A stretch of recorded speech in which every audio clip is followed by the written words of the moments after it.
All right, if I could please have your attention. Thank you.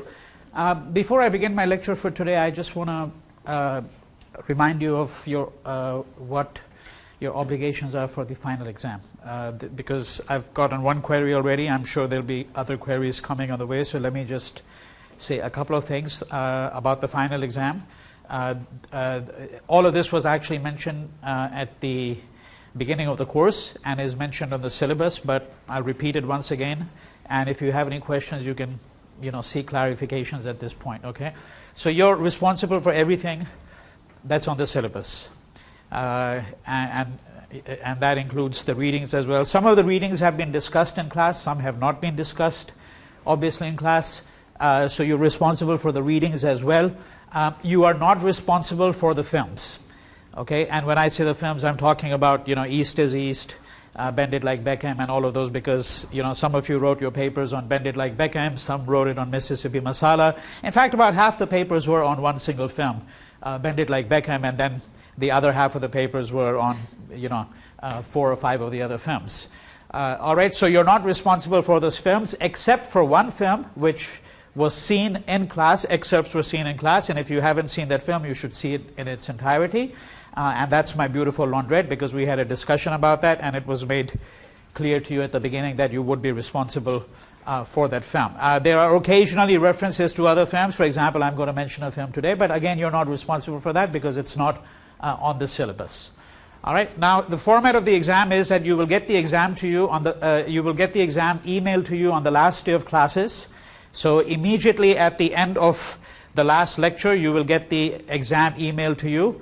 And I think it's going to be due in about 5 days, something like that. I forget the exact amount of time that you have, about 4 or 5 days. It's a take-home open book exam. You can consult any number of books, everything on the syllabus. You can go to the podcasts, because all of those will be available to you. The films are available to you in case you get a question regarding My Beautiful Laundrette.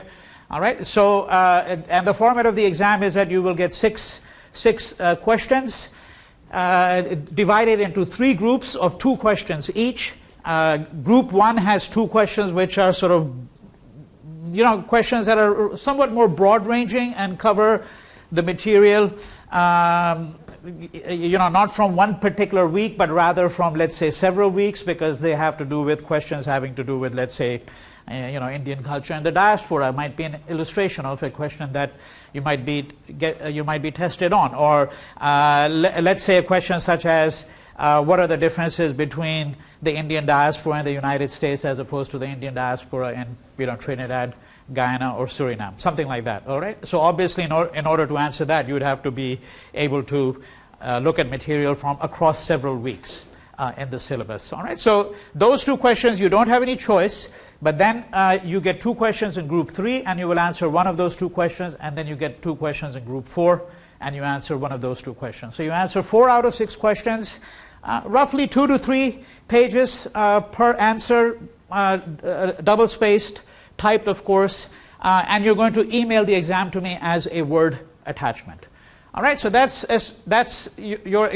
are no identification questions or anything of that kind. You simply get 4 essay questions that you have to answer, 4 out of 6, and you have about 4 to 5 days to write your exam. Any questions? Yes. Yeah, I have a question. Could you tell us what the categories are? Could I tell you what? Could you talk about what the categories are? The 1, 2, and 3. Categories. Yeah. What do you mean by categories here? Well, the groups. The section 1, 2, and 3. Yeah. Oh, you mean what are the categories? Oh no, it's not as if groups 2 and 3 have specific categories. But what will generally happen is that if you get 2 questions, those 2 questions cover, rather similar kinds of questions. Okay, similar kinds of readings, but they're going to be framed differently. Right, so you might get, if I mention the category 2 very broadly, you could think of something like, all right, the politics of the Indian diaspora. Okay, that would be a category. Or in the Indian diaspora and notions of culture. Right? What are notions of Indian culture in the diaspora, is the notion of Indian culture somewhat frozen in the diaspora? Does it exemplify certain characteristics which are different than what you might get, in India itself? Okay, that would be an illustration, right? But it's not as if the categories have been very sharply defined. It's just that the first two questions are questions that cover a rather broad range of material. Okay, and that means that you have to really be familiar with the readings in the syllabus, and if you haven't come to the lectures, well, at least you should have gone to the podcast and listened to them. Okay, and you will be given very specific instructions about whether you can cite lecture notes or not. I can tell you right now you can't. I mean, you shouldn't be citing you can't say, Professor Lal said such and such thing on May 5th, and that's going to be part of your answer, because what you really have to do is you have to either go to the readings or you have to try to synthesize the material that's been mentioned to you in the lectures. All right? And I think you had a question. Yeah, sorry, how many pages did you say for each? About 2 to 3 pages. Yeah, about 2 to 3 pages, double-spaced, Times New Roman 12, which is the standard academic format. And as I said, it's a take-home open book exam, and you can consult the readings, the podcasts, the lecture notes, websites. If Wikipedia is your Bible, go to it, but be aware of all the hazards of doing that. Right? Any other questions about the final exam, the nature of the final exam? And once again, it will be emailed to you on the last day of classes. At the end of the last lecture, when I go to my office, I'll email the exam to you. Yeah. All right. What we're going to do today is I want to sort of wrap up my discussion of religion and culture and the history of the Indian diaspora in the United States, because essentially this is the last segment that is specifically targeted towards the Indian diaspora, the history of the Indian diaspora in the United States, which has taken up about 3 to 4 weeks. 4 weeks. There will be other occasions, obviously, when we'll refer to it. In fact, when we get to the section having to do with women in the diaspora, the bulk of the material will be drawn from the United States. And again, in this segment that we have for this week, which is the Indian diaspora and cinema, there will be, again, references to what's happening in the United States. This particular film that I'm going to start discussing towards the end of my lecture today, Dilwale Dulhaniya Le Jayenge. If I don't get to it today, I'll certainly get to it on Thursday. This is the first half of this film is set, obviously, in Britain and Europe, and not in the United States. But some of the questions that we're going to be taking up when we look at cinema have to do with the Indian diaspora in the United States as well.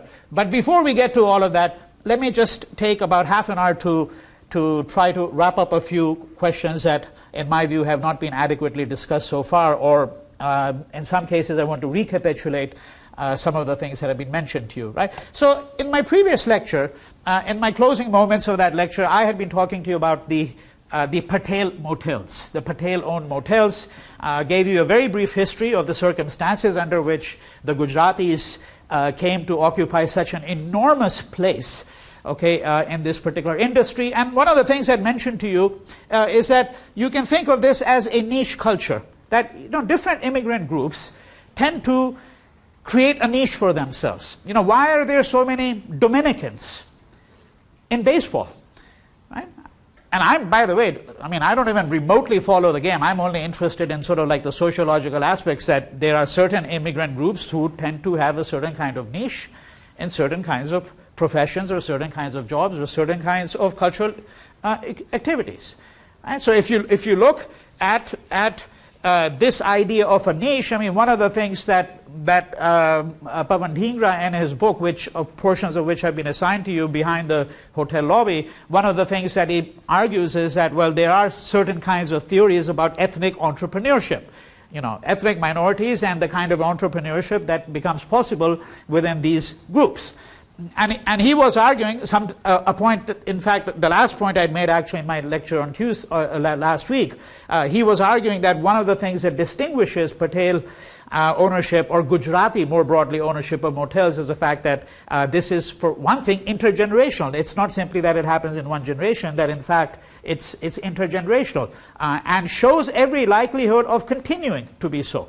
Although, of course, there is somewhat diminishing interest on the part of Gujaratis as they begin to diversify. So when you get the third generation and the fourth generation, the likelihood is that some of this will have diversified. But at least up till this point in time, one of the arguments that he makes is that this is intergenerational. And secondly, it's not confined to a particular part of the country, that this is something that is pan-American. You find these patterns of ownership, across the country. Now, before we come back to it, let's just stick with this point about the niche that a group creates for itself. Right, so one of the illustrations that is discussed in my book, and I want to talk about it just very briefly now, is the Indian monopoly, and it's almost a monopoly, frankly, over the spelling bee. Right? For those of you who come from South Asian communities, some of you may actually have been immersed in this kind of activity yourself. When you were growing up, when you were 9, 10 years old, 11 years old, and presumably going to school here. Over the course of the last 10 years, I think Indians have won the national championship like 7 out of 10 times. And there is a documentary film that I very strongly recommend to all of you. If you've never seen it, it's actually quite an extraordinary film. It's called Spellbound.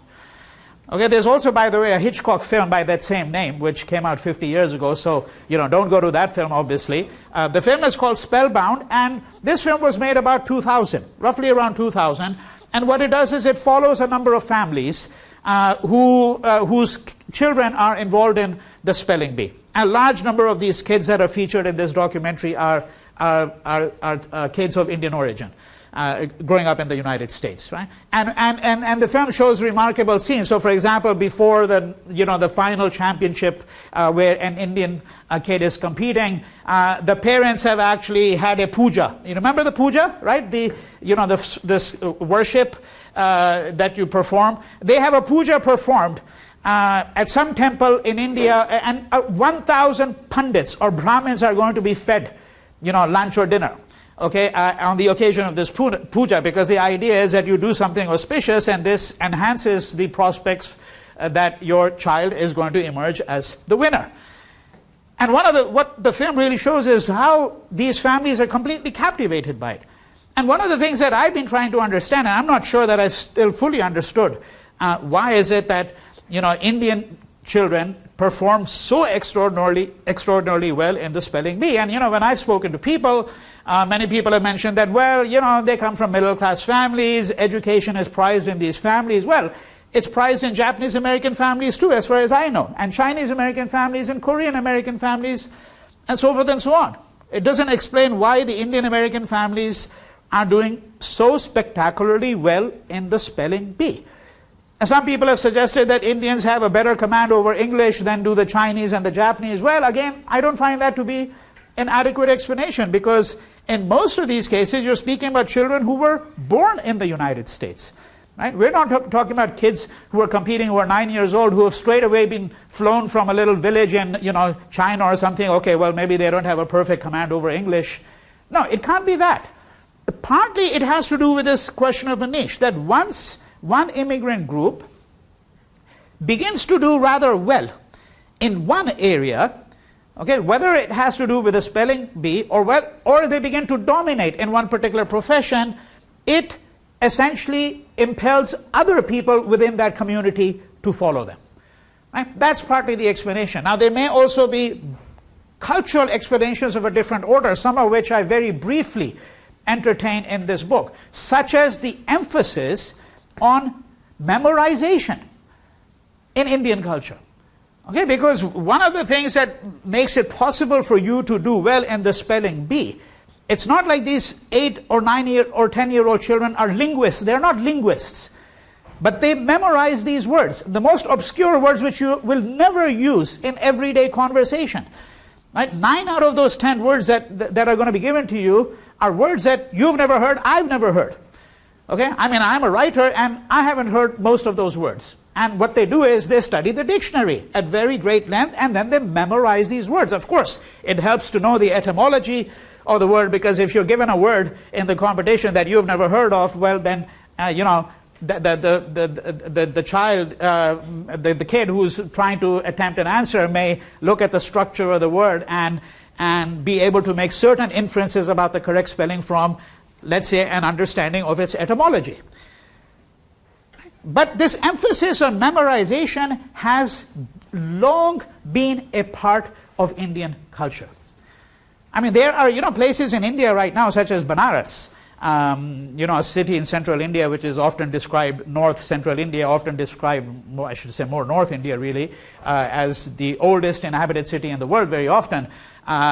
In Banaras, they have these competitions where these pundits will give you a text such as a Rig Veda. The Rig Veda is made up of over 1,000 poems, and they'll say, okay, the competition will be recite lines 3 and 4 from hymn 582 and recite it backwards. And they can do that. Okay? So this, and of course the kind of education that you get in Indian schools, which has been heavily critiqued, rote memorization, rote learning as it's called, which is of course not the idea of education in the United States. And as I said, rote learning is very heavily critiqued and condemned by many educators, but it may have other uses. And in my judgment, this is one of the things that has made it possible for Indians to predominate in this particular competition. And then, of course, you have to say, well, what are the consequences? Well, it gives a community some kind of confidence. It is also a way of forming a community. Right? That once children from the same community begin to undertake certain kinds of activities, other children and other families get roped in. I get a call once a year asking if I'm going to, if I could preside as one of the judges on this or that competition, right? Because that's what they expect people to do, is to partake of the life of the community, and that's what the spelling bee has become. Okay, so what am I trying to establish here? What I'm trying to establish here is this idea that immigrant communities, and in this case we're looking at Indian Americans, obviously, they tend to create a certain kind of niche for themselves. They carve out a space for themselves within the dominant culture, which becomes their own space. And this is characteristic of what many immigrant communities do. Now, if you go back to the motel business, so we don't have to revisit the whole history of what was happening in Gujarat in the late 19th, early 20th century. It's clear that employment prospects were not very good. And then, as Pavan Dhingra really talks about it, that even in the 40s and 50s, in the aftermath of Indian independence in 1947, that even though Gujarat had a high degree of industrialization and urbanization in comparison to other states, on many other indices it was not doing well at all. And what you have is this outward flow. Now, of course, there is a longer history which we have gone over, and that is the history of Gujarat's encounter with the rest of the world. Gujarati entrepreneurship, Gujaratis going to East Africa in the late 19th century. All of this really is part of the assemblage of facts that you would have to think about when you begin to think about why is it that the Gujaratis, right, were so prominent in this particular industry. Now, if you get into the nitty-gritty of it, there are certain details that are interesting, and that once you reflect on this matter will seem quite obvious. Why is it that the Gujaratis, so once you move beyond these larger sociological questions, why is it that the Gujaratis gravitate towards motels? All right, we understand that there were reasons why they wanted to leave India. Right? They were looking for employment prospects outside. This is a group of people who already had some experience of the outside world, were used to migration, I should say. Right? But why the motel industry? And then Dhingra has this little history. The first hotel is acquired in the early 1940s, in San Francisco. And once a few Gujaratis began to do this, other Gujaratis began to gravitate. So you get that kind of chain reaction as well. But as he points out, and as I point out in my book, and a number of other scholars have pointed out, there are many other things that have been attractive for the Gujaratis when they've been thinking about motel ownership. So for one thing, you get free lodging. Right? So you're coming from abroad, you're going to run a motel. In the 1960s and 1970s, Dhingra argues, there were actually quite a few rundown motels that were available.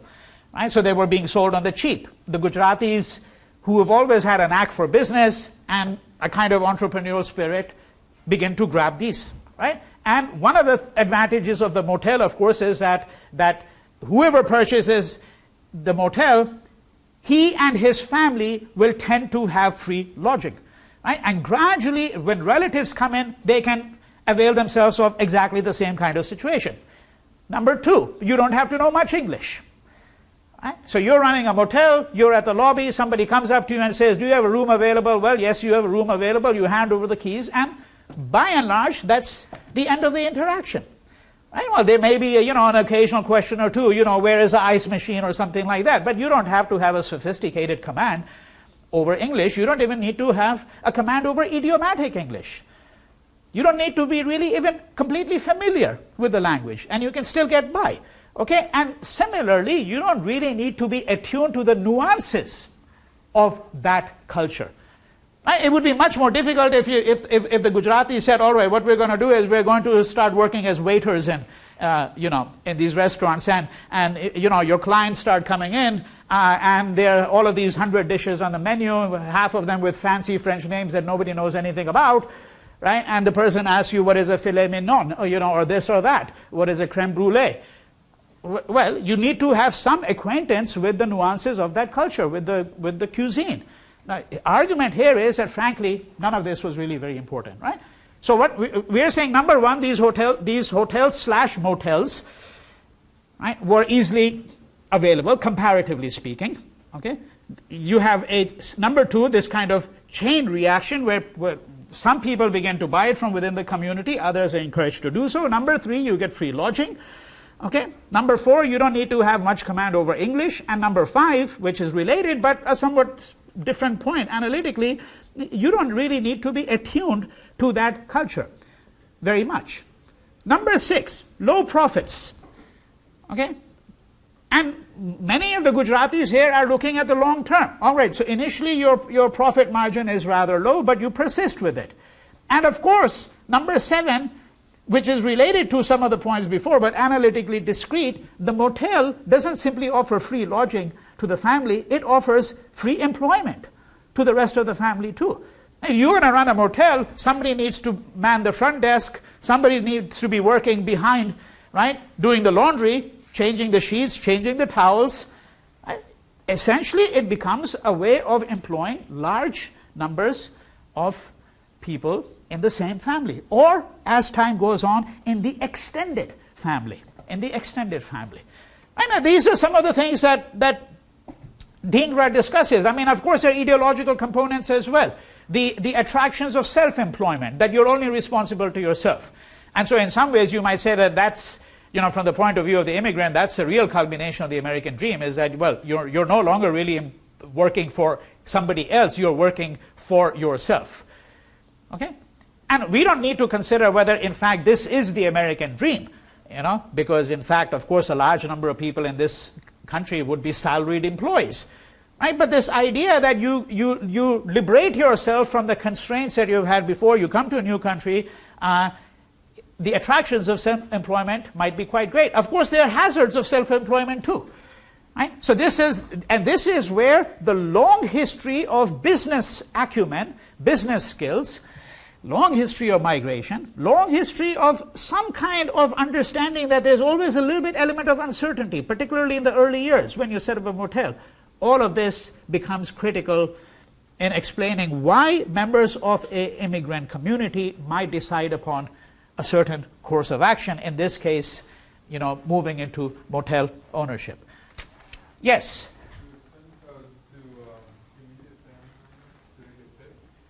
Could you just speak up a bit? I can't hear what you're saying. Family members get paid. Do they get paid? Usually not. Usually not. No. This is not. But of course, when you say do they get paid, now we're not talking about cash wages. Okay? We're not talking about cash wages for these people, but there may be an understanding that there will be certain elements within the, let's supposing after a year the motel turns profitable. There may be an understanding between members of the family that a certain percentage of the profits would go to members of the family. And when we're talking about immediate members of the family, I mean, usually we're talking about a spouse, you're talking about, children who are working, right? And most of these people will not get cash wages, but the idea that you're going to be compensated through cash wages for your labor is not something that is going to be a part of this particular culture. You know. Yeah. Any further questions about this question of motel ownership and why it has been so successful among the Gujaratis? Okay, now let me use this question to move into a couple of related questions which, as I said, were not adequately discussed. So one of the organizations that exists to represent these motel owners is the Asian American Hotel Owners Association. And as I pointed out in my previous lecture, the name is a bit misleading because it says Asian American. We've already gone over this whole terrain that, in fact, for a very long period of time, Asian American did not even include Indians in the United States. Strictly speaking, I mean, this association should probably be called Indian American Hotel Owners Association, which is not to say, by the way, that there are not other Asian American groups who are not involved in this business. You know, there may be Japanese American, Chinese Americans, and so on who are involved in this particular business as well. But the critical fact is that there is an Indian domination of this. I mean, in the state of California, it's estimated that the Indian Americans own more than half of all the motels. And the vast bulk of these are, in fact, actually Gujaratis. And that within that, then again, you can specify, you know, which kind of Patels and where they come from, you know, what percentage of these motels they own. All right? But it is called the Asian American Hotel Owners Association. And taking 1 year as an illustration, in the year 2005, this association invited Narendra Modi. Okay, now Narendra Modi has been mentioned on a number of occasions. Let me write down his name once again here, Narendra Modi. So who is Narendra Modi? Narendra Modi is the present chief minister of the state of Gujarat. Okay, so the chief minister in India would be, the equivalent here would be the governor of the state. Okay, and he was the chief minister in the year 2002 as well. He's still the chief minister of the state of Gujarat. He's been re-elected to power, and he's very often mentioned today, by the way, as his name very often is mentioned as a prime ministerial candidate. You know, India's going to be having elections next year, and Narendra Modi has very often been mentioned as somebody who is likely to be, or certainly could be, a candidate for the BJP party in the elections. So in the year 2002, what had happened? Recall my discussion. In the year 2002, you had this pogrom that took place where a large number of Muslims were killed. You know, in the last days of February, moving into early March, in the state of Gujarat. Modi was a chief minister. It happened under his watch. I think there is actually plenty of evidence to suggest that it wasn't simply the case that it happened under his watch. It happened with his knowledge. Okay, and you know, and there are ongoing court cases in India at this point in time having to do with the complicity of the government of Gujarat in this pogrom that took place against Muslims in 2002. Now, in 2005, the Asian American Hotel Owners Association, AAHOA, which is the acronym, they invite Narendra Modi to be the chief guest at their annual convention. And of course, there were people, you know, people of Indian origin, so this is a way for you to understand the politics of the Indian community as well. There were people within the Indian community who felt outraged. And when I say, again, people within the Indian community, and the likelihood is that most people wouldn't even have known, other than the people who are the motel owners and people who work in that industry, because obviously they were interested in having him. And this is where the fact that the vast bulk of them are Gujaratis is not an incidental fact, because Narendra Modi himself is a Gujarati. So there's obviously some fellow feeling there, same linguistic group, same kind of culture, so forth and so on. Right? But there were some people who felt quite outraged. And so there was this campaign that was put into place. In fact, there's an organization. The organization had this kind of grandiose name, but it's in fact a very small group of people. It's called the Campaign Against Genocide. Okay, and when I say campaign against genocide, I'm not speaking about this, you know, huge effort. I'm speaking about really, you know, a few dozen activists and scholars of Indian origin living in the United States who felt outraged that somebody like Modi, who is seen as a person who instigated or helped at least perpetuate this pogrom or genocide against Muslims in Gujarat, that he was being invited as the chief minister. And to cut a long story short, eventually Modi is unable to come to the United States. He's unable to come to the United States because scholars and activists were able to persuade the United States State Department that Modi should not be issued a visa to come to the United States. And you know that in the United States, at least in principle, you have this set of regulations that visas will not be issued to people who have been charged with crimes against humanity or war crimes or crimes of having perpetrated genocide or other kinds of violence on an orchestrated scale. And to say all of this is not to say, by the way, that Modi has ever been convicted of anything. He's never even been tried, much less convicted, of course. I mean, he's still the serving chief minister of the state of Gujarat. Okay? But what this helps us understand is that many of these organizations view themselves as apolitical. So when the AAHOA was approached and said that, well, you should resign your invitation, you should not take back this invitation because do you understand who Modi is? And of course I said we understand Modi, and as far as we're concerned, he's somebody who has always stood for development.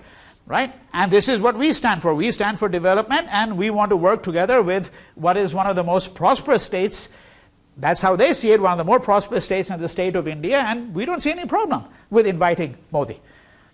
Okay? So the diaspora itself can become, this is the point that I'm trying to make over here now, the diaspora itself can become the site for some of these conflicts which are carried over from the motherland into the diasporic terrain.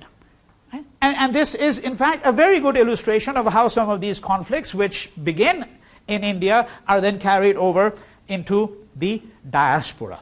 All right? And on this particular note, I want to give you another illustration, which is an older illustration, because it will help us understand, since I'm now trying to also sum up a few things about the nature of religious practices in the diaspora. Right? We've been speaking about Hinduism at very substantial length, and in one of the lectures I even sort of showed you how there had been a kind of a transition to what I called internet, Hinduism. Right? So this illustration that I want to give you from a little before this time is from 1993 to 1995.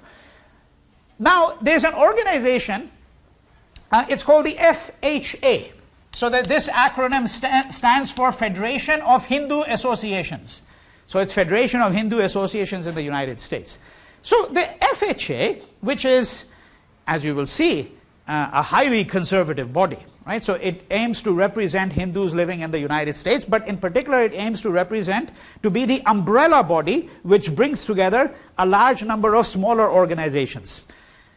Okay? Now in 1993, the FHA instituted an award. And the award, and the FHA, by the way, is 1993, was based in California. And instituted an award, and it's called Hindu of the Year Award. Hindu of the Year Award. Not Indian of the Year Award, Hindu of the Year Award. And this award can go to any Hindu, doesn't have to be a Hindu living in the United States or in Britain. Could be a Hindu living in India, in Trinidad, wherever. In principle, of course, most of the people who work in FHA who are involved in that, they don't have the remotest idea of what is going on in the Indian diaspora in places such as Trinidad or Guyana or South Africa and so on, because they are only really concerned with the Indian diasporic community here, and possibly some elements of the Indian diasporic community in excuse me, such countries as Australia and Great Britain, right, where you have a more modern, if I may put it this way, kind of diaspora. So in 1995, what do? They confer the award on two people. One of those two people, a man who just passed away very recently, a few months ago, and again, his name has come up in my lectures on a previous occasion, right? So one of the two people is Bal Thackeray. Bal Thackeray was for many years the leader of the Shiv Sena. The Shiv Sena is sometimes described as a kind of a fascist political group, party. In fact, it's a political party with strong representation in the state of Maharashtra. Stands not simply for Hindu national interests, but for what they call the interests of the indigenous people of Maharashtra, the Marathas. Okay? And Bal Thackeray's ideology can be inferred from the fact that he was openly on record, has openly went on record to say that he was a great admirer of Hitler because Hitler knew exactly how to deal with minorities. Okay? That's the kind of person you're really talking about. And it may well be the case that he's a more complicated character. I myself think that he's actually a fairly complicated character. He had a whole career as a cartoonist, for example, at one point before he moved into politics. Okay, and he was an interesting cartoonist. If he had stayed with that, he might have become a very great cartoonist. But he went into politics. And his politics was clearly what would be described as Hindu nationalist, right? In the extreme. And then you've got Sadhvi Rithambra. And Sadhvi Rithambra is a kind of a Hindu ascetic woman. So she's been very heavily invested in the Hindu nationalist movement. What she was really known for was these incendiary speeches that she would give. So she would give a speech before a very large crowd of people, and she'd berate the Muslims and say that, well, you know, the real problem with Muslims is that in India is that they have no loyalty to the nation state. You know, they carved up, you know, India before, they got a Pakistan, now they want to carve up India again. They want another Pakistan, right? And she says that this has to do partly, this is reflected in the male Muslim character, because a Muslim male is circumcised, and what they want to do is they want to circumcise India. Right? That's the kind of speech that she'd give, a very incendiary speech. Right? And this is the woman, and this is the man who are being honored as Hindus of the Year, okay, by the FHA in California. Now this is what I'm trying to suggest to you. Namely, that it's not simply the case. So I want to extend the point I made and sharpen it a bit, because I've just made a point for you a few minutes ago where I'm trying to establish that, look, there are certain conflicts that take place in India, and these conflicts are then carried over into the diasporic communities. They're carried over into the diasporic communities. You can look at the flip side of it too. The other side is that some people would argue, and I think that to some extent that's true as well, that some of these conflicts may not mean much in the diasporic setting. Okay? But on the other hand, there are certainly some conflicts which get carried over into the diasporic setting and, in fact, become sharpened. Why do they become sharpened? Because the idea of what it means to be a Hindu, in this case, becomes highly reified. It becomes frozen. Let me explain what I mean by that in somewhat more idiomatic, colloquial English. What I mean by that is that if you speak to some of these Hindus involved with these associations, the argument is that it's easier being a Hindu in America very often than being a Hindu back in India. Even though there you're living among, 800 million people belonging to your own community. Right? So why is it easier being a Hindu over here? Well, it's easier being a Hindu over here than being a Hindu over there in India, because here, for one thing, you don't have to deal with Muslims. That's how they view it. That in India, you're constantly having to deal with the Muslim community, right? And you're constantly have to appease the Muslim community, which is the fundamental argument that they have, is that the Muslims in India are always being appeased by the state. Okay, that in India, things get cluttered. They get cluttered because there's a long history.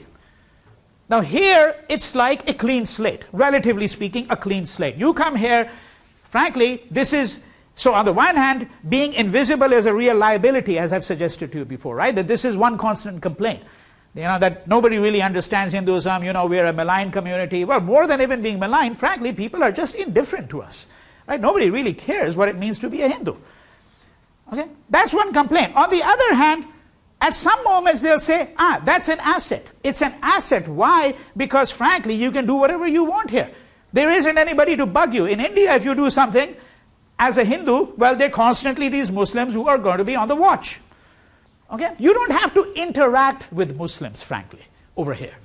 Right? You can be amongst your own community. In India, perforce, you will always have to interact in some fashion or the other. This is what it means to speak of a religion in a highly reified context. And then, of course, when you are living 10,000 miles away from the land where Hinduism, originated, you can have your own conception of Hinduism, frankly, and nobody's really going to contest it. So your conception of Hinduism can be much more bookish, for example, rather than based on an understanding of how the religion is constantly changing on the ground. And I'll give you one illustration of that to sum it up. Right? So if you speak to, for example, FHA and you say, well, what is Hinduism? So then you'll get a description of, well, this is what the Vedas say, or this is what the Upanishads say, or this is what the Bhagavad Gita says. So you take some of the sacred scriptures and say, this is what these texts say. Right? This is what I understand by my religion. Or then you might talk about, the importance of Diwali or something like that. Now, if you go to South India, I was there some years ago, and there's this extraordinary temple there, a monumental temple. It's called the Meenakshi Mandir, okay, in the city of Madurai. In the city of Madurai, the Meenakshi Mandir, very large structure, okay, bigger than these Baps temples that you've really seen. The whole complex, tends to be huge. Okay, in the city of Madurai. And many of these temples are viewed as, quite orthodox. Now, 5 kilometers away, 10 kilometers away perhaps at most, I don't remember the exact distance, some years since I went there, there is a smaller temple. But it's also a temple. And it's also a place where Hindus go. It's called Pandi Koil. Okay? And if you go to these two temples on the same day, you cannot imagine a greater contrast. Right? Because when you go to, let's say, an Orthodox Hindu temple, there are, this is not true as much of the Meenakshi Mandir as it would be true of some other Orthodox temples where, for example, I couldn't go this way. I'd have to take off my belt because it's a leather product. You can't take anything that's a leather product, right? Because it's made from the hide of a cow, usually. Okay? You can't go with stitched clothes. Men have to go bare-chested. So forth and so on. There are all kinds of regulations about going into an Orthodox Hindu temple. And of course, you cannot dream of thinking about the consumption of meat and alcohol on the temple premises. I mean, unthinkable.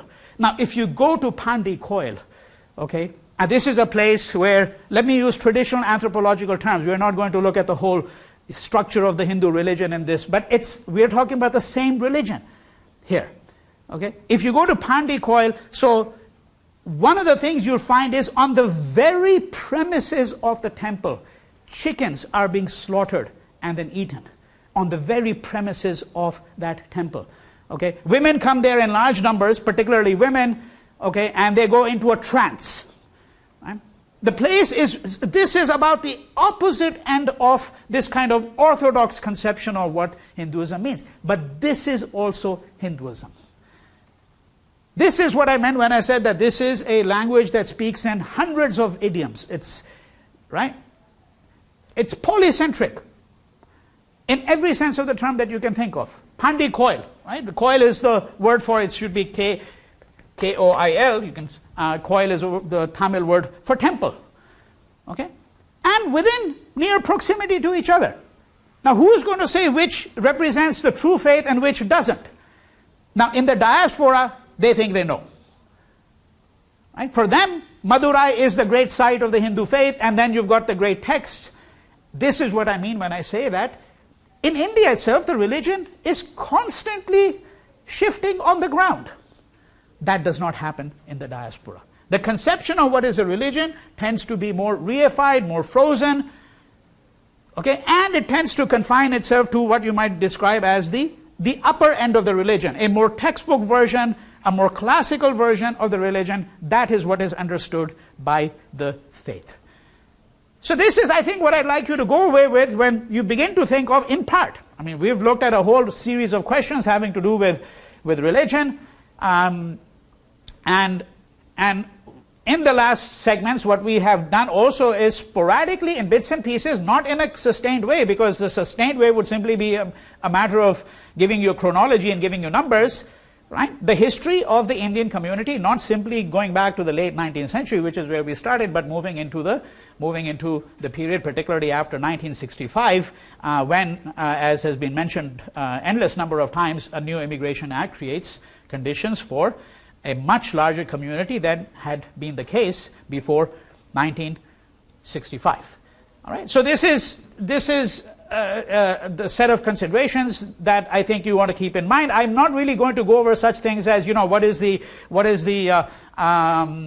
presence of Indians in the professions, such as, medicine and, Silicon Valley entrepreneurships and so forth and so on, because all that is, I think, mentioned in the book, and I've already explained to you on a number of different occasions that what you have is a extremely significant number of Indians represented in these professions, completely disproportionate, of course, to their minuscule portion of the population. And, of course, over a period of time, that is going to change, because when members of the family, extended family, begin to come to the country as well, you're going to find that there are going to be fewer people who are going to be going only into things like, engineering or law or, the sciences, medicine, and so on.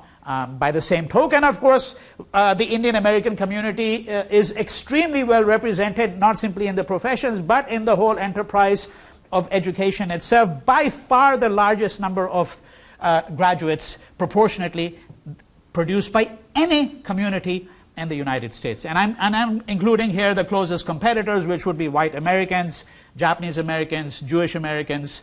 The Indian community is extremely well represented in the educational sector. If you look at it with respect to what percentage of Indians go to college, what percentage go to graduate school and get a master's degree or a higher degree, all of this is, I think, fairly well established. Any question at all before we now start to move into this next segment? All right, so now what I want to do is I want to look at some other aspects of the diaspora, but I want to look at it more through cinema, culture broadly speaking, including music, literature, and so on. And we're going to begin with cinema over here. But before I can explain to you what kind of changes have taken place, I need to give you a very brief capsule history of Indian cinema so that you have some sense of how the diaspora begins to enter into Indian cinema. Because obviously, if you go back 100 years ago, and why do I mention 100 years? This is, by the way, the 100th anniversary this year of the beginnings of Indian cinema. Exactly 100 years that we're talking about. Now, so if you go back to the early 20th century, obviously there is no presence of the diaspora in the Hindi film. Right? So the Hindi films that were made, and of course, as was the case in the United States, the early period it's silent film, and then eventually you're going to get sound, and the notion of what is a soundtrack is going to begin to develop. One of the things that is going to become very characteristic of the Hindi film, for those of you, is there anybody here who has never seen a single Bollywood film? At least one. Anyone who hasn't seen a single Bollywood film? You haven't seen a single film? Oh, really? Okay. You didn't see Dilwale Dulhaniya Le Jayenge either? Which is, well, you should definitely see that. Anybody else who hasn't seen you haven't seen a single film, and you haven't seen DDLJ either? Okay, well, you should see it because it's now available through Video Furnace. The link is operational. In fact, I just looked at portions of it in my office before coming to lecture here today. So you should see this film. Now, this film is 3 hours and 9 minutes long. Let me also say, by the way, that it has a few songs, which is typical of these Hindi films. And very often people are tempted to say that Hindi films are musicals. Okay? That's really not a very interesting way of looking at the Hindi film. Simply because it has songs doesn't make them musicals, because musical is a genre. It's a genre. So if you look at Hollywood films, from the 30s, 40s, 50s, 60s, and moving into it, you can identify genres very clearly. There's a genre called the Western. Some of you might have seen the Western. So let's say one of the most famous exponents of the Western would be John Ford, the films of John Ford. Okay? And each genre has very specific elements. So the musical was a genre. Just as you might say that the another good genre would be, let's say, the film noir. Film noir is a very specific kind of film. Its heyday was in Hollywood, let's say, late 1940s to early 1960s. Okay, black and white films, and it's called film noir because there's always an element of some kind of suspense, thrill, very fast dialogue, beautiful scripts, usually a femme fatale, maybe more than one in the film noir. Okay, many of them the vast majority of them set in the urban setting: New York, Chicago, Los Angeles. Okay, very characteristic features. Similarly, musicals have very characteristic features. Now, this is why you should have some clue why you cannot simply go around describing Hindi films as musicals, because all of the films have songs and dances. So if they're all musicals, then it doesn't really tell us much about what distinguishes one film from another film. And of course, there are so cynics who might say, well, there's actually very little to distinguish most films from each other. That's also possible reading. There's a very limited number of plots. There's an interesting way to look at it. One possible way to look at it. You can decide that that's not the way that you want to look at it. There's a person who wrote a book many years ago. His name is Prop, P-R-O-P-P. Where's it, chalk? Okay, and Prop didn't know anything about Hindi films, but I just mention him. Why? Because he wrote this book called Morphology of the Folk Tale. And one thing he argues is that if you look at folk tales, every country has folk tales. Every country has folk tales. A very large number of folk tales, by the way, originate in India. A very significant number of folk tales originate in India. So if you look at something like the Cinderella story, many people would say, well, this is specific to Western culture. Well, most cultures actually have some version of the Cinderella story in their repertoire of folk tales. Okay? And what Prop argues is that, frankly, there are a limited number of plots, so to speak. Why is there always this wicked stepmother? That's one favorite, trope in the folk tale. Okay? The cunning fox, that kind of thing. Okay? So what Prop argues is there are limited number of characters in these folk tales, and you have a limited number of characters because partly the idea is that in the long run, there are only a few set of ideas that really are critical to the unconscious, right? And also to the way in which we interact with people. So those critical ideas might include things as love, anger, okay, and relationships exist in a limited set of patterns. And if you look at the folktale, what he argues is that you've got limited number of characters, limited number of interactions. Interactions will take place in a few predictable kind of ways, and you can plot it out. Now, that's one way in which you can think of the Hindi film. You do not see a Hindi film in order to get surprised. Okay? You do not see a Hindi film to get surprised. So, if you've never seen Dil Wale Dulhaniya Le Jayenge, after you've seen 5-10 minutes, you should know pretty much what's going to happen. Right? But that doesn't mean you're going to know it scene by scene beforehand. But you can make certain inferences. Okay? So now, what we're saying is, number one, Indian cinema, its history goes back 100 years. In the beginning, you do not have any film that is going to be set in the diaspora. Where are these films going to be set? They're going to be set in the village. The village is critical to the filmmaker, to the national consciousness at that point in time. Right? So if you look at films made in the 30s, 40s, even after independence, for some years after independence in 1947, the bulk of these films were set in the village. And they were set in the village partly because India was a country that was predominantly rural in part. The village was considered to be the soul of India, the essence of India.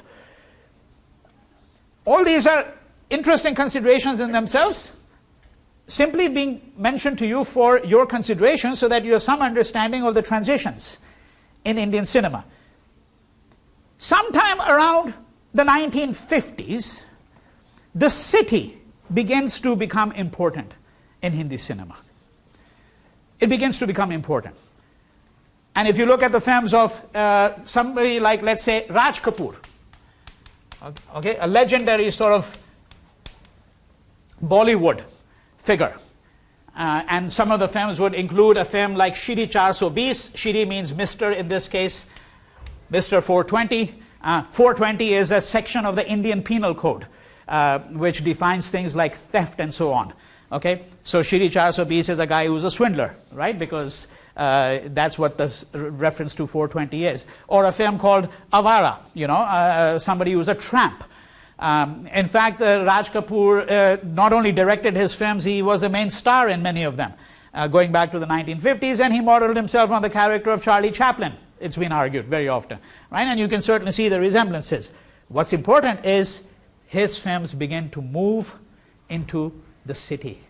The allurements of the city as a place that seduces people, that wipes out your innocence. Many of the films have to do with somebody, a country bumpkin coming into the city. What happens to the country bumpkin? You get exploited, right? Because you're absolutely clueless about how to navigate your way around the city, what to do in the city, right? There's this wonderful film, Do Biga Zameen. Do Biga Zameen, 1952, director Bimal Roy. Do Biga Zameen means 2 acres of land. So there's a farmer. The second half of the film is set in Calcutta, so this is set in eastern India, and he comes to, Calcutta because he's trying to save his land, which is going to be appropriated. Okay, and the only way he can save his land is to make a quick pile of money, and you really can't make a quick pile of money if you're a peasant working in a village, right? You continue to slog away and you'll have just enough to eat, but you're not going to make that quick pile of money. So to make that quick pile of money, he comes to the city. And no sooner does he arrive in Calcutta that he gets stripped of all his possessions by some guy who's obviously street smart. And there are thousands of them in the city, right? And again, you might think, well, what does this all have to do with the diaspora? You'll see the transition is going to be very important, because eventually what's going to happen is that once we move beyond this city phase begins in the 1950s, goes into the 60s and 70s. And what it's reflecting, of course, is the great story of India after independence. One of the great motifs of Indian history in the post-1947 period, which is what? The increasing urbanization of the country. That a country that was always rooted in the village. And again, we would have to modify it very greatly, because there had always been great cities in India, and they'd had their own clientele, they have their own history, and all kinds of cities, pilgrimage cities, trading cities. Right? But the common perception of India as a predominantly agricultural civilization. And so if you look at post-1947 and the immediate aftermath of independence, less than 12% of the population of India lived in urban areas. Less than 12%. Okay? So in the 50s, 60s and 70s, what you have is you have a large number of films where the city now becomes the predominant landscape. And I've already described to you what happens in the city, especially to a villager, to the country bumpkin who comes into the city. And many of these films explore that. Now, if you transition further, moving into the 80s and 90s, what's going to happen in the late 1980s? Neoliberalization policies. Right? They always used to have this little joke about the economists about India, that in the 50s, 60s, 70s, the argument was that the Indian economy never really grew. It was a socialist country. Okay? And so India went under what was called the Hindu rate of growth. Okay? The only thing that seemed to be increasing was the number of babies. But forget about anything happening in the economy. It was stagnant. That was a predominant picture. Now, in the late 1980s, India is going to open itself up. Okay? Open itself up to the world. Neoliberalize, which means that you agree to certain kinds of stipulations laid down by, the International Monetary Fund and the World Bank. Right? You reduce your tariffs, make the country more friendly to imports, and also, of course, make the country more friendly to foreign direct investment, FDI. Okay, so late 1980s, the economy begins to very gradually turn. And the person, in fact, who was a finance minister at that time is the same man who has now been the Prime Minister of India for the last 9 years, Manmohan Singh.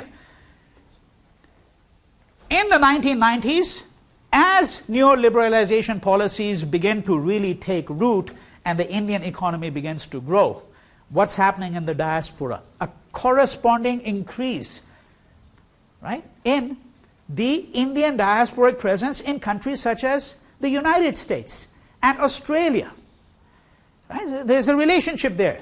Because, of course, now the Indians living here are saying, well, there's some reason for us to be interested in the land, in our motherland. Not simply reasons of culture and religion, that this is a land of spirituality, this is the land that has fed my soul, so to speak, but India is a country where I could invest money. That's what people in the diaspora are going to be thinking.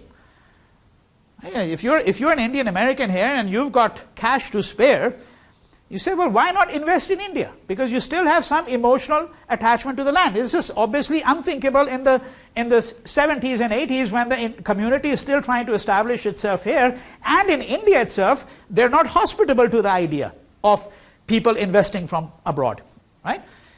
So you have a set of circumstances which makes it possible now for the diaspora to become important in India itself.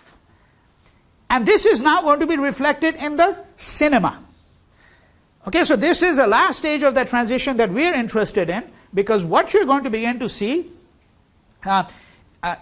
in the early to mid 1990s is for the first time a number of commercial mainstream films, and their numbers are really going to grow, a number of commercial mainstream films, of which the best example from that period is a film that I've assigned for you to take a look at, Dilwale Dulhaniya Le Jayenge. So Dilwale Dulhaniya Le Jayenge, the Hindi is very hard to really translate appropriately. Dilwale Dulhaniya Le Jayenge, the brave-hearted, the people with the heart will, have the world at their fingertips. They will take the world, okay, and take the bride as well. Okay, and for those who've seen the film, you know why the film is titled in that particular fashion.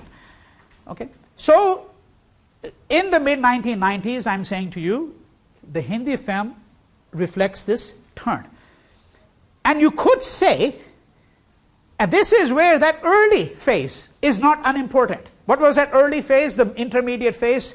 That is a phase where the city becomes important in India, and is reflected in the Hindi cinema. And as I said to you, it reflects this change in the social landscape, degree of urbanization, people moving into the city and are no longer on familiar terrain. It takes them time to find their feet on the ground. Now, similarly, what's happening in this case is that now in the diasporic setting, there are going to be questions.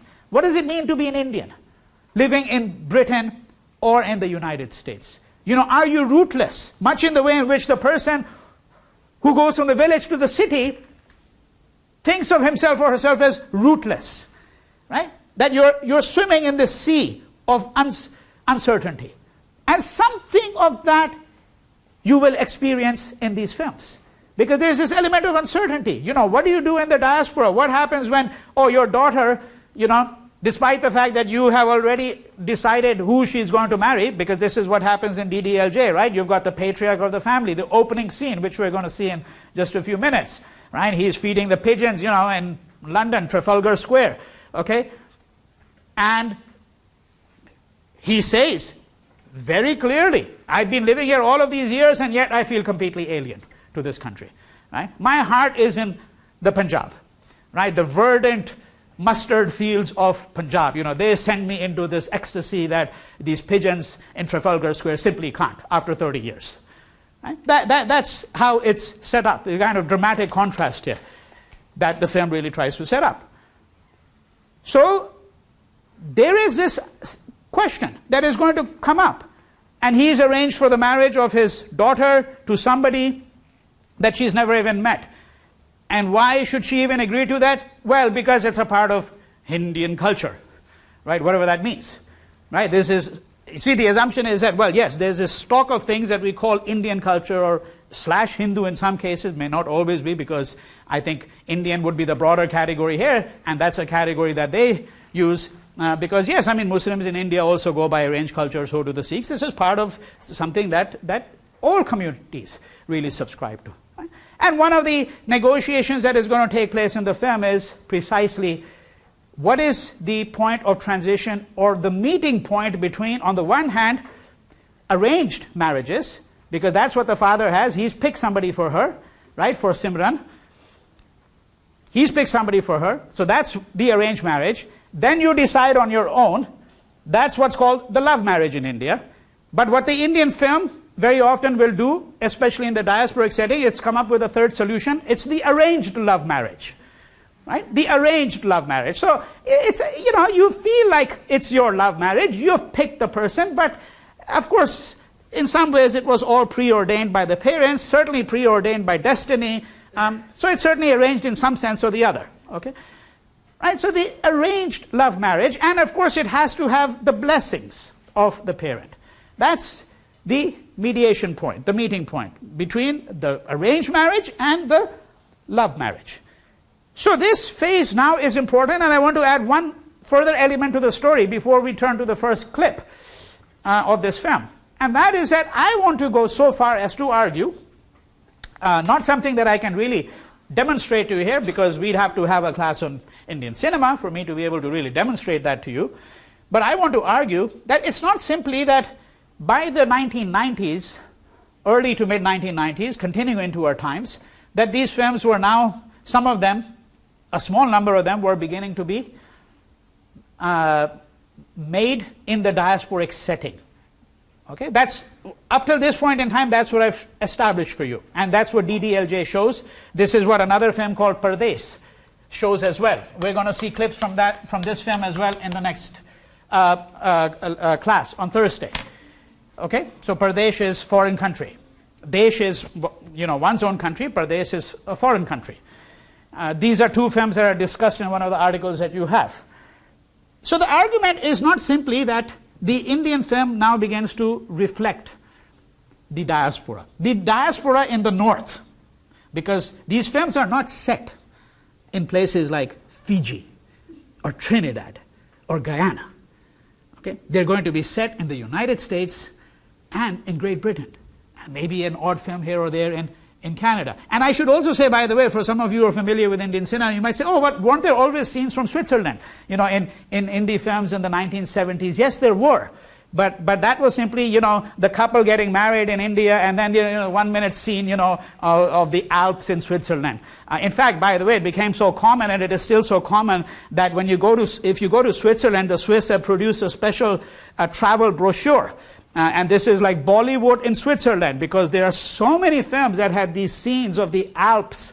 And, so instead of, because if you were like upper crust in India, you were no longer going to have your vacation in the hill stations in India. You went to, obviously, Switzerland, right? And so there were so many people coming. If you ever go to Zurich, you'll be surprised by how many Indian tourists there are.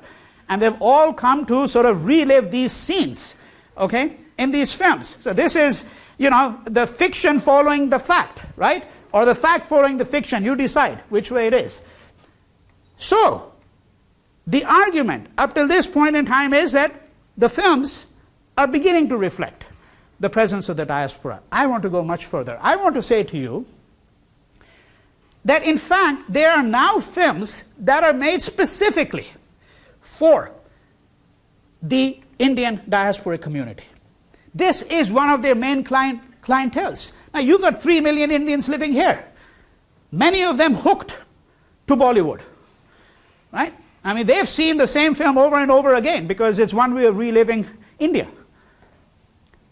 And of course, it's still a small market compared to the market back in India itself. But then you have to look at how revenues are calculated. Okay, so you're showing a film in some small town in India, right? And the front row seat, which is usually the cheapest seat, that's where the rickshawalas, the people who ply the rickshaws, and the sabziwalas, the people who are vegetable vendors, that's where they sit. The first 2-3 rows. And those tickets in the small little town are still going to sell for 50 rupees. 50 rupees is not even $1. As opposed to charging $15 at ArcLight in Hollywood. Okay, so there are different calculations. You simply can't go by the number of people who are watching the films, what a film earns in one place as opposed to what it earns in another place. And of course now, Bollywood has in some ways become part, minimally so, but even in this minimal fashion, it has now become part of mainstream American culture. I mean, I never thought I would live to see the day when they would actually review commercial mainstream Hindi films in the New York Times, and they do that. Once a week, one Hindi film will usually get reviewed in the New York Times, because it means that it has now become part in some ways of the mainstream dominant culture. And so the clientele is no longer confined only to Indians. So there's some of these films that are being made in some ways keeping the Indian diasporic population in mind. Okay? And this is a transition that will bring you up to the present juncture. Right, now we don't have time to see the clip because by the time I get it started and everything, it's going to take us another 2-3 minutes. But let me add a couple of things to this picture, to this element, to this narrative that I'm giving you, to set it up so that you can go see this clip, okay, this film in its entirety if possible. One of the things that you're going to have to bear in mind is what exactly is being meant by Indian culture. And of course, when I say exactly, that is already a problem because, of course, the idea of culture is in some ways, a very amorphous idea. I mean, you could be studying, a culture for decades and still not reach any conclusive opinion about what constitutes a certain culture. So if somebody said, well, what is American culture? Is hamburger inextricably a part of American culture? Okay, having a love for baseball, is that American culture? And somebody might say, well, let's take a slightly more ideological element, okay, because this trivializes it, right? So somebody might say, well, what is intrinsically a part of American culture is the idea of individualism. I'm not saying, by the way, that it is or isn't. I'm not giving you my opinion. I'm just saying that let's, hypothetically, if you had to run the argument, this is how you would do. Run with the argument, this is how you would do so. You could begin by saying that, well, what is American culture is, hamburgers and baseball. And then someone might say, yeah, but that's a trivialization. So then you pick this more ideological element. And individualism is one illustration. Another illustration would be love of freedom. Whatever that means, again, because frankly, I don't know what that really means. I mean, don't people love freedom everywhere in the world? I think they do. Particularly if you don't have it, you're certainly going to love it, right? And if you do have it, you take it for granted and you don't know what it means very often, unless it means going to Walmart and doing your shopping and thinking that you have free choice. Okay? So when we say what is culture, because frankly, the character here, he's quite certain, right? I'm talking about the patriarch of the family. There's always a patriarch, and that's another thing that we'll have to ask. Are these Indian films simply reflecting the patriarchal structure of Indian society, right? Because there's a dominant patriarchal figure in all of these films. Or in fact, do the films really, in a sense, try to reify, try to create? Because that patriarchal structure, because when I see Dilwale Dulhaniya Le Jayenge, I mean, this father acts with this kind of tyrannical authority, which is really quite remarkable, right? And there you have to, there for those of you who saw this film, and again, you will not be tested on it, but I strongly urge you to see it because it's such an interesting film. One of the films that some of you wrote your papers on, East is East, right? That again, you have this, albeit in this case it's Pakistani rather than Indian, but it's South Asian, right? That you have this father figure, the dominant, patriarchal figure, and many people would argue, well, it reflects the nature of that society. But I get the distinct feeling when I see it in a film like this, that in fact it's not simply reflecting that culture, but in fact the Hindi film is quite critical in shaping elements of that culture. That in everyday life we